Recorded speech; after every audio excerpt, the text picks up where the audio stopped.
May dumating na customer sa shop namin dito sa Tabuk City. Akala niya tapos na ang phone niya. Hindi na raw nagcha-charge. At ang akala niya, kailangan na niyang bumili ng bago. Pero sandali, hindi lahat ng hindi nagcha-charge. Malaki agad ang problema. Nung chinek namin, isang maliit na pyesa lang pala ang may sira. Charging pin. Alam mo ba, hindi lahat ng charging pin pare-pareho.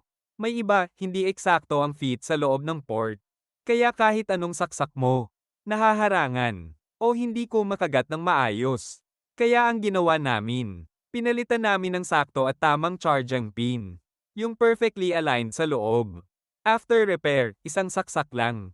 Boom! Charging agad. Ganun lang kabilis. Ganun lang ka-simple. Minsan, hindi mo kailangan gumastos ng malaki. Kailangan mo lang ng tamang diagnosis at tamang technician. Kaya bago mo i-give up ang phone mo, ipacheck mo muna. Baka tulad nito, simpleng charging pin lang pala ang problema. At sa lahat ng customer namin, pakiusap lang, huwag na huwag tatanggalin ang sticker namin. Yung NTC Tabuk City Cellphone Repair Shop sticker dahil yan po ang warranty ninyo. Kapag wala na yan, wala na rin pong coverage. Kaya ingatan nyo dahil proteksyon nyo po yan.